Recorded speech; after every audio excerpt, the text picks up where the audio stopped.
welcome back to the TIFC YouTube channel. I'm Coach Indy. We're on another episode of the Premier League Appetiser show. If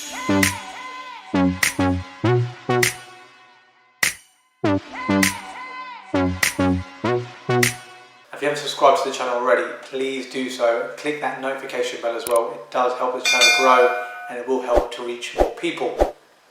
Also, if you do like this type of video, please do drop it a like and leave a comment at the end of the video saying what you liked about the video as well. On today's episode, we're going to be talking all things game week 25. So we're going to run through all those results, all the permutations. Have Manchester City won the league? I think we probably can say yes. Well, I don't think it's a thing that Manchester City will say just yet. And obviously it's not mathematically achieved just yet either. Also looking ahead to game week 26 where there's loads of extra fixtures, so we're touching on all of those. Also talking about our injury news segments. It's a relatively new segment that we introduced a few weeks ago. Give you the rundown of those players who maybe just come back from injury or players that have just sort of got injured, and also we're talking some other news. So that's where we're going to be starting with other news. So normally I start off by saying there's always negative news, and there is always negative news, but I'm going to start off with some positive news, guys. We'll put a little smile on your face, okay?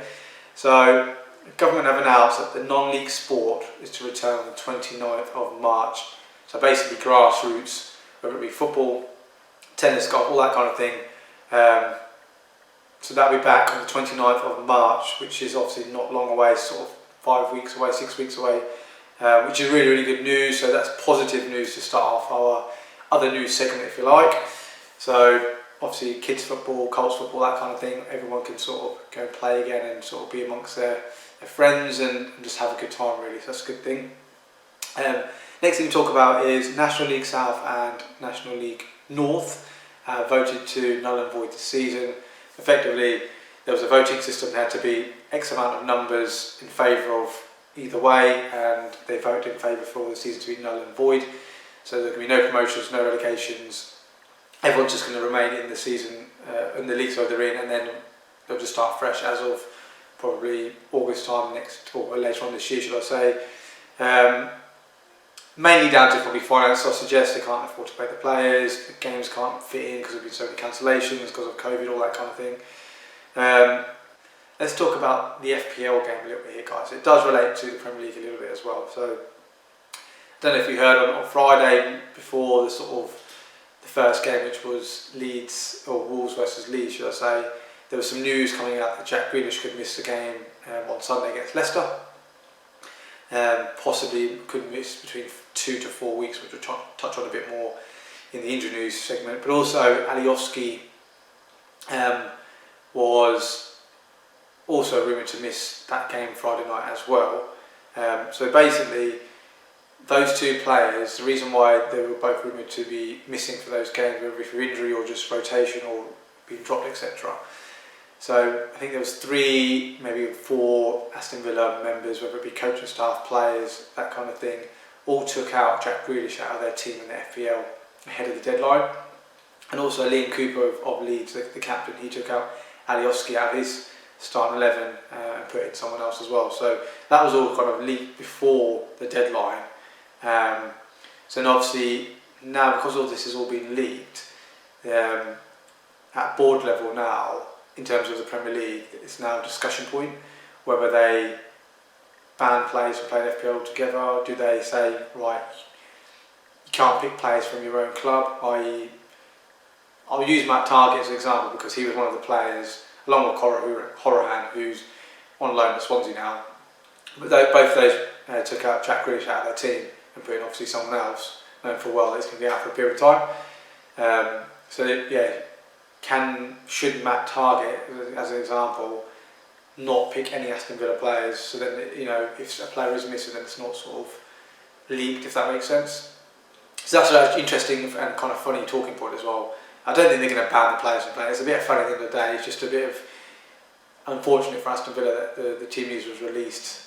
Although it wasn't 100% confirmed, you probably can, you know, all but confirmed in terms of those players transferring them out of their FPL team.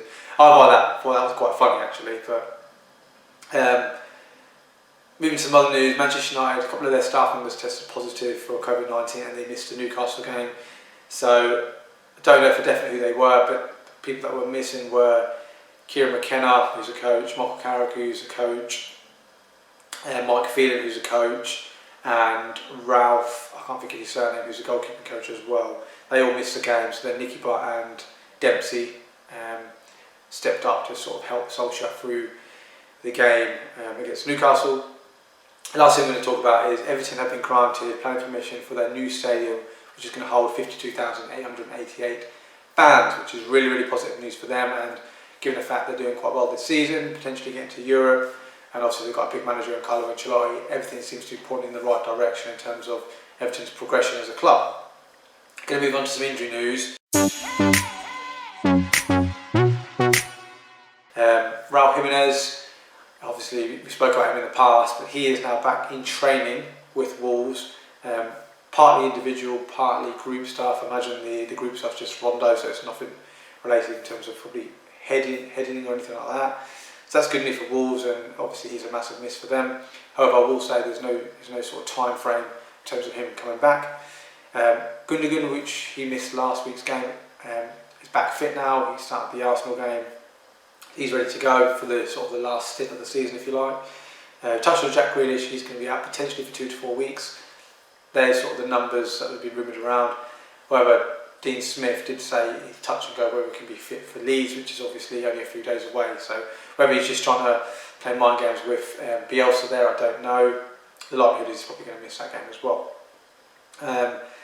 Matty Cash also for Aston Villa, he is out for 3 to 4 weeks for an hamstring injury, so he's missed a week already, so he's probably got another 2 to 3 weeks left, and he's a big loss for them. James Maddison, we don't know too much about him at this stage, whether he was dragged off relatively late on in their game against Aston Villa, incidentally, with a hip injury. Now this is quite an interesting one because he missed large chunks of back end of last season and early part of this season through a hip injury, so I think it's more precautionary, but you never know. He felt it basically taking a corner, so it's just sort of, I don't know if it's his right hip, I'm assuming it is, equally it could be the left, but he felt it whilst taking a corner.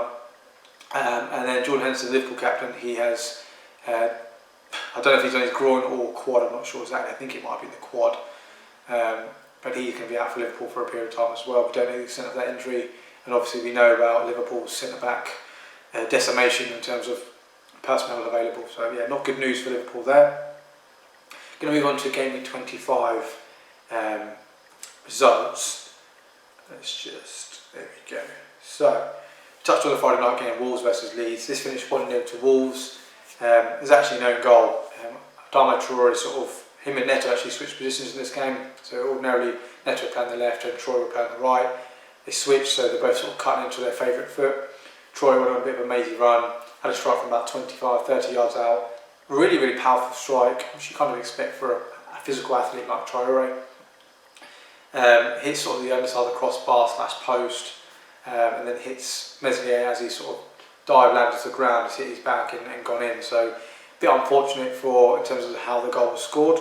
However, Leeds actually did have a goal disallowed in that game. VAR obviously got involved with the offside goal, which was the right decision, so there's no dispute there. Good win for Wolves. They've picked up, I think, 10 points from the last 4 now, and Leeds, I think that might be their 3rd or 4th defeat in a row away from home. So not good news for them in terms of on their travels, if you like, but nothing to be alarmed about. Fulham versus Sheffield United, and this was a big game late Saturday night, obviously 18th versus 20th. I touched on it last week. If Sheffield United win the game, obviously it adds more pressure to the teams 19th and 18th, which is West Brom and Fulham, but also maybe a bit of doubt to the teams at sort of 17th, 16th. If Fulham win it, then that just cements Sheffield United's relegation, if you like. I mean, personally, I think they're going to get relegated anyway, regardless, even if they did win this game, but it gives Fulham more of a fighting chance because it brings their points total closer towards, I think it's Newcastle now 17th. And Lookman with the goal as well, so he's obviously proven to be a very sort of vital player for them this season. Liverpool 0, Everton 2. I mean, Liverpool, I think I've only scored 1 goal at home in 2021, and bear in mind we're on the 24th of February, it's not like we're the 10th of January. So they've had quite a few games. I think that might be 3/4 league games in a row they've lost at home as well, after sort of being unbeaten for 67 games I think it was, which was like 3.5 seasons. Goals from Richarlison in the first couple of minutes, really clever pass from James Rodriguez, a disguised sort of reverse pass if you like, and a well-timed run from Richarlison and a solid finish as well, a clinical finish I would say. And then Calvert-Lewin, who came back from injury, he won a penalty sort of maybe with the last 15 minutes to go, and then Sigurdsson has rolled that in as well. So a very, very good win for Everton, and that actually puts them level on points with Liverpool. I think that leaves Liverpool 6th in the league because of other results, and Everton 7th. And Everton actually have a game in hand, so potentially could be climbing ahead of their Merseyside rivals. Burnley versus West Brom, this finished 0-0. I didn't see any of this game, so I can't tell you too much about it. I know West Brom had a man sent off. I think it might have been Ajayi possibly. Whether it's rightly or wrongly, I couldn't tell you. However, what I will say is, everything I've heard and read and seen, West Brom actually had the bulk of the chances, actually had a chance to clear off the line after they went to 10 men. And maybe if there was one team that deserved to win the game, it was actually West Brom. Which obviously is a good achievement. Bear in mind they played like an hour of the game with 10 men and they're away from home and against a good sort of stubborn Burnley team. I think it'd be disappointing for Sean Dyche's team. It could have, especially when they're playing against 10 players for a good hour, expect to go on and win that game, even a typical sort of 1-0 Burnley win. However, it's finished 0-0. Southampton versus Chelsea was the early game on the Saturday, finished 1-1. Danny Ings scored a terrific goal on the volley, sort of cut across it nicely, sort of phased it away into the far corner after a good play from Armstrong.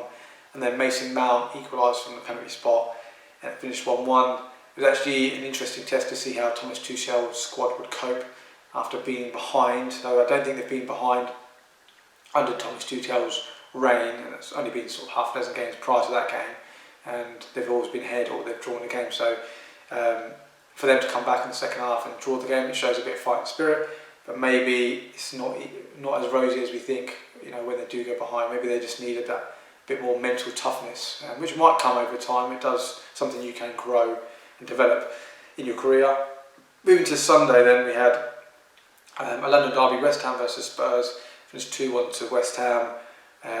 Jesse Lingard scored 8 games. I think he scored 3 goals and possibly got an assist in his sort of 3/4 games he's played since he's joined the club. So he's hit the ground running, no problem at all. And playing pretty much 90 minutes every game as well. And Tony had actually put West Ham in front early on within sort of the first 10 minutes. Poor defender from Dyer and Lloris, I would say. And then Antonio does what he does best, just dispatches when he's fit and strong and healthy. And then a goal from Lucas Moura, who, give a special mention to him, who seemingly is always a team player and doesn't maybe get all the credit he deserves. And also he's actually got a really good hang time and springtime.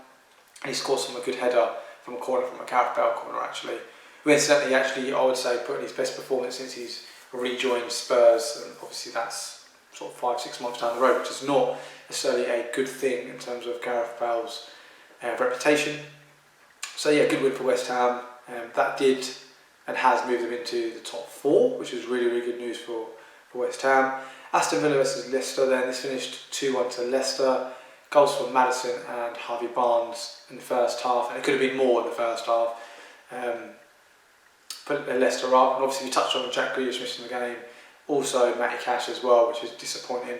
So he's going to miss a large percentage of games, given the fact there's going to be quite a few games over the next period of time. It just goes to show, because Villa are one of these teams, I think they've made the least changes this season, certainly in the Premier League, and obviously missing 2 key players, and it does sort of harm them quite a bit.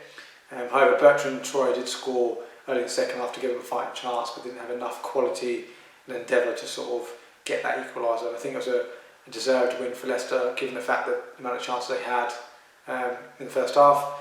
Arsenal versus Manchester City finished 1-0 to Manchester City. Raheem Sterling scored in the first 2 or 3 minutes. Interestingly, he scored a header inside the box. And he's not normally associated for his heading ability. However, I will say he actually rose like a salmon. Brilliant header into the far corner. Clever play from Mahrez. Always sort of drifting in from that right hand side and just sort of drifty, I call it like a drifty curled cross in, which sort of was pinpoint to Sterling, and he did the rest. So good win for Arsenal. Touched on Gundogan back. Kevin De Bruyne was back as well. He started the game looking tremendous, or relatively good for a player that's missed sort of 6 weeks or so. And Arsenal came into the second half, but didn't really cause enough problems for Manchester City, and I think they did. Manchester City this is play most of the game sort of third gear really. They had a couple of extra gears if they needed to, and obviously they would have liked to score the second and third just to make it really comfortable. However, it wasn't the case, and the clean sheets keep rolling in, and the W's keep rolling in for them as well. Moving on to the Sunday late game, Manchester United versus Newcastle, finished 3-1 to Manchester United. Bruno scoring from the penalty spot like Bruno does. Also getting an assist. Rashford scoring from a typical Rashford type goal as well, cutting in from the left side, and more of a power strike rather than a finesse strike, outdoing Darlow, although I will say Darlow should have done better at his near post. He also got an assist as well. And then the young lad Dan James, who hasn't played loads of games for Manchester United this season, has actually done quite well in recent weeks. He scored midweek in the Europa League game as well, and he's also scored in this game, so he scored back-to-back games for United. Alan Saint-Maximin had equalised for Newcastle in the first half and could have scored it early in the second half, but it was some good handling from David De Gea and prevented that from happening. So a good win for Manchester United, back to winning ways. An interesting fact for you as well, Manchester United have scored the most goals in the Premier League this season, which if you rewind back over a year ago, United were struggling to score goals, period. Now obviously since the introduction of mainly Bruno, other players like Cavani, for example, has helped sort of Man United redirect their goal scoring quality, if you like. Moving to the Monday night game, I think this is called the A3 Derby, guys. I think it's in the last game. What derby is this called? There's a main road that goes from Brighton to Crystal Palace. I think it's called the A3 Derby. This finished 2-1 to Crystal Palace away from home. A really, really good win for them. Didn't see any of the game. What I will say is Brighton had all the chances, pretty much up to 95% of the chances. I think I saw in the stats it was like 22 shots to 3, something like that. It was ridiculous. But obviously Palace win the game. They scored in the 95th minute, so deep into stoppage time. Benteke scored a really good volley, actually, well controlled volley, directed into the far corner, and Sanchez, the Brighton goalkeeper, had no chance really. Goals from the new side of Matei, I think it's pronounced, gave Palace the lead, and then Veltman had equalised for Brighton in the second half. However, Palace have stolen at the end. It's a good win for them. It just edges them a bit further away from the relegation zone. Not that I thought they were in a sort of relegation fight anyway, but just picking up these threes every sort of couple of games just increases that distance away from the relegation zone, and obviously that just puts a bit of pressure on Brighton. Again, I don't think they're going to get relegated, but it does put a bit of pressure on them, given the fact that West Brom picked up a point, Burnley picked up a point, Fulham picked up 3 points. No alarm bells for Potter just yet, I would say. And then moving to the Leeds versus Southampton game, finished 3-0 to Leeds. Goals from Bamford, Stuart Dallas, who's a goal scoring machine from midfield / defence, and then Rafinha, who put an outstanding performance in my opinion. Scored from a free kick, although from the free kick I think McCarthy should have done better. It was his side, and yeah, keeper should definitely have saved it in my opinion. But Leeds, on the back of obviously their Friday night defeat to Wolves, back at home, picked a W up, another clean sheet at home as well, which is good news for them, and actually puts more pressure on Southampton. And they're the one team that could, if they don't pick up a W very, very soon, they could be in a relegation fight. So I think that's 7 games, for the last 7 games they've only picked up 1 point, that was Chelsea. On the Saturday, and they did play well, and they have played well in this game against Leeds as well, for most of, well definitely the first half and part of the second half as well. So yeah, that sort of finishes and rounds up game week 25 results. Moving on to game week 26. So I touched on there's going to be loads of games, there's going to be 17 games in total. First game is Manchester City versus West Ham. That's the early kick-off on Saturday. I expect Manchester City to win, although I will say I think they're going to I don't know, it's hard to say. They might concede. I think this is a game that, I know they're at home, but you've got Cresswell's delivery, Souček's aerial prowess, Antonio's pace that can threaten the defence, or any defence. And West Ham, I think, scored like three goals away from home in like 5 games this season. A lot of them have been since the new year. So potentially a goal for West Ham in this game, but I can't see them winning. However, it will depend on how Manchester City do in their Champions League game, which they play later on today. West Brom versus Brighton, another huge game at the bottom of the table. Can West Brom pick up a W and put some pressure on Fulham, Newcastle and even Brighton themselves? Equally, if Brighton can win the game, then that put them probably relatively clear away from the relegation zone. Leeds versus Aston Villa then. Obviously Leeds have just won their last game, 3-0. I'm sure they can recover in time. Only a couple of days sort of turnaround, 2 or 3 days turnaround. Aston Villa, obviously, we don't know about Jack Grealish, we don't know about Matty Cash either. Whether they're going to be full. Matty Cash definitely won't be fit. Jack Grealish probably says there's 90/10% chance he won't play. If them two don't, well, at least one of them are missing, and if Jack Grealish is missing, I'll say Leeds are strong favourites for this game. Newcastle versus Wolves. This is actually quite a big game for Newcastle. If they can pick up a W, again, that will alleviate some pressure on Bruce and the team and just sort of climb their points tally a bit closer to the teams above them, i.e. Brighton and even Wolves to a certain extent as well. Moving to Sunday, we've got Crystal Palace Fulham. Again, another huge game for Fulham. If they can go and put in a good performance here and pick up back-to-back W's, that would be huge for them and for the remainder of the season. Leicester versus Arsenal, both these teams are yet to play in Europe, so we don't know the extent of how fit their squads are going to be going into this game, so we won't talk about that too much. Spurs versus Burnley, again Spurs have got to play in Europe as well. However, I will say they've got a big lead away from home, 4-1, so they'll probably rest quite a few players, so they'll be relatively fresh going into this Burnley game. I think in this fixture last season, Spurs won the game 5-0, and that was a game where Sonny scored from in his own half, took it past 3, 4, 5 players and scored. I think that was voted the Puskas goal of the year as well, so good memories for Spurs and Son in that fixture. Chelsea versus Man United. Obviously Chelsea played last night, Man United played tomorrow night, so Chelsea will have 2 days extra preparation, if you like, for the game. I'll probably say from Manchester United's point of view, so do not lose games just to maintain the points distance between Chelsea and Man United. I think it would go down to 3. I think it's 6 at the moment, so if Chelsea to win the game, go down to 3. Obviously if United win the game, it's 9. But I think United probably take a point right now.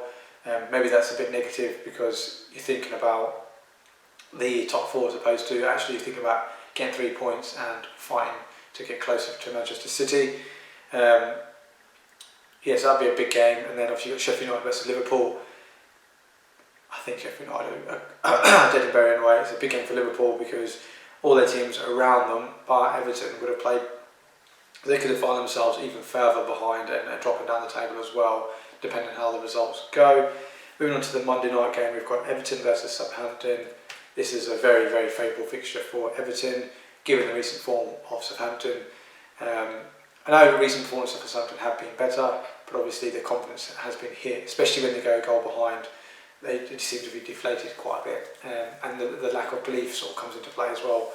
All psychological, I'll suggest. And Everton are just looking stronger. Calvert-Lewin obviously came back in the last game. I'm sure he'll probably start this game. Whether James Rodriguez can start this game, we don't know. Allen is back fit as well. Like Everton's squad is pretty much fully fit now, so they're all sort of fighting and pushing in the right direction. Manchester City versus Wolves is a single Tuesday night game. Another nice fixture for Manchester City. Again, they can put the pressure on the teams behind them. In all likelihood, they've gone 13 points clear on the Saturday. If Manchester United end up losing, it's a good opportunity for them to go, depending on how Leicester get on as well, potentially 16 points clear. Don't know, it's all if buts and maybes at the moment. Obviously, a difficult fixture for Wolves. Burnley versus Leicester.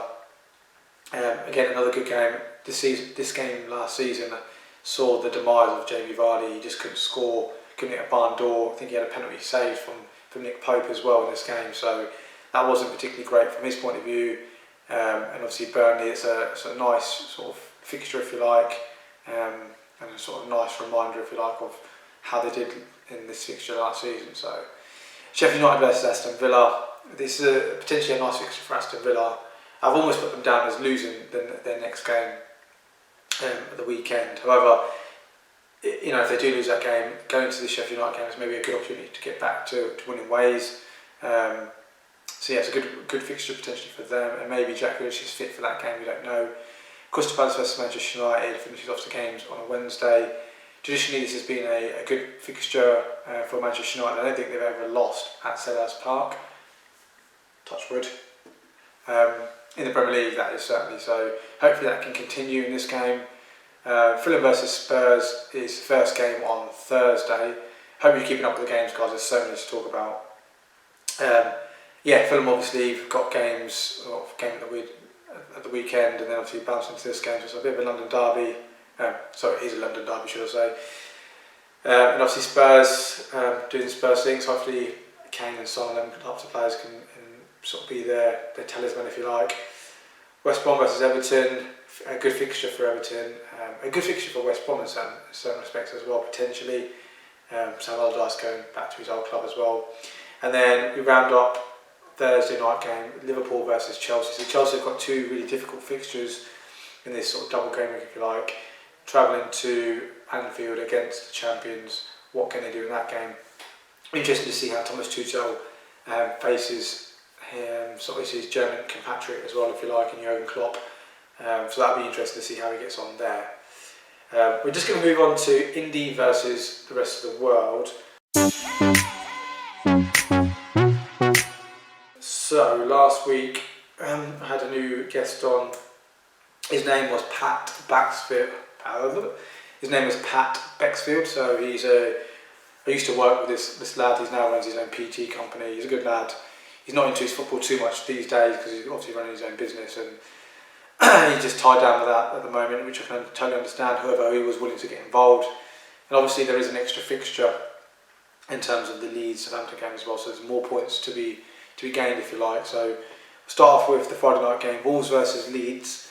I went for a 2-1 win to Leeds. He went for a Desmond 2-2, and it finished 1-0 to Wolves. So we don't pick up any points there. Southampton versus Chelsea, we both went for 3-1 wins to Chelsea, finished 1-1, again 0 points. Burnley versus West Brom, we both went for narrow wins for Burnley. I went 1-0 to Burnley, he went 2-1, and obviously finished 0-0, so again 0 points apiece. 3 games gone, 0 points apiece, not great at all.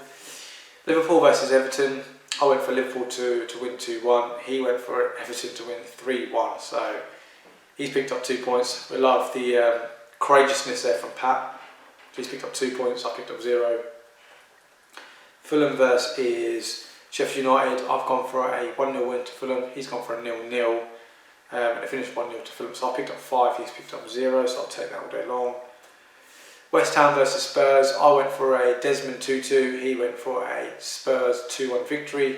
In actual fact it was 2-1 to West Ham, so 0 points apiece. Villa versus Leicester, I went for a Desmond 2-2, he went for a 2-1 Leicester. I pick up 0, he picks up 5, good points there for Pat.